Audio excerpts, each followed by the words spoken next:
Hey, welcome to EPN. My name is Victor Lucas. We bring you the latest in everything cool every single day. Not so cool outside today, man. It is toasty. This one is going out to our pal Hunter Red, who actually lives in Salt Lake City, where Avalanche Software is based. And of course, we just reported on their shutting down through the Disney Infinity debacle. We feel for you, Hunter Red, and everybody in Salt Lake that's affected by this closure. This rundown is dedicated to you. Fassbender may be overstaying his welcome in the X-Men movies, but he looks pretty cool leaping off buildings.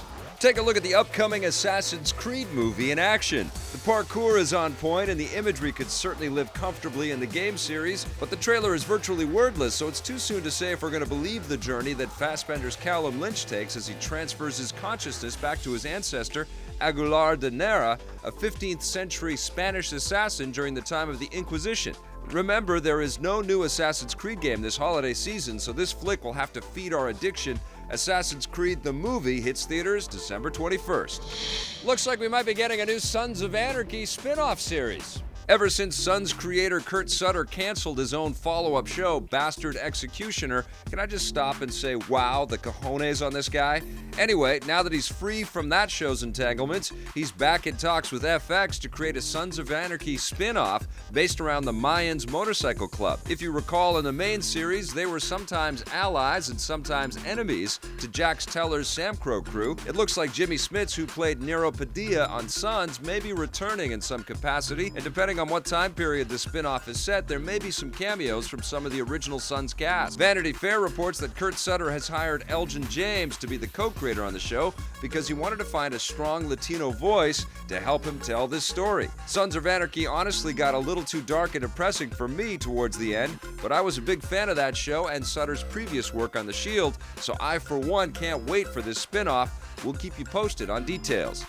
And speaking of Mayans, our story about a Canadian high-tech Nathan Drake was too good to be true.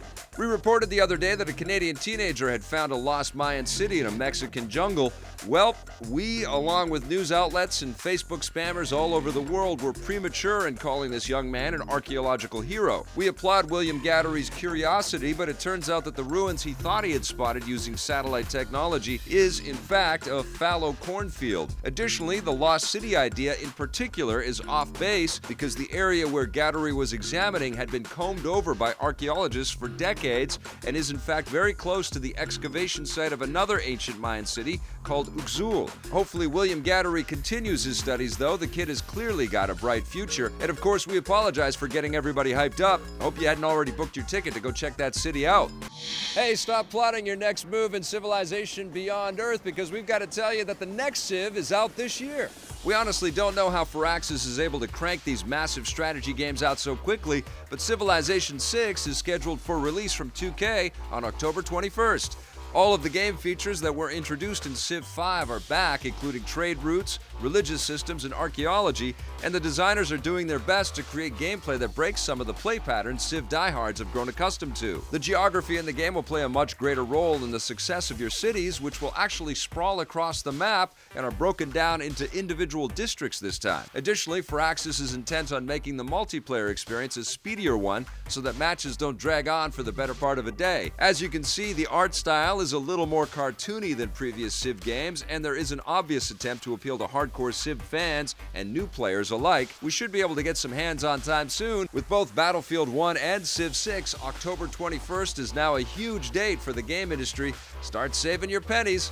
And that wraps us up for the rundown today. Thanks for watching, everybody. We'll be back tomorrow with a brand new one. Hey, thanks for checking out that video on our EPN channel. It's just one small part of the things that we make around here. So if you liked it, don't forget to check out some of our other vids and hit that subscribe button.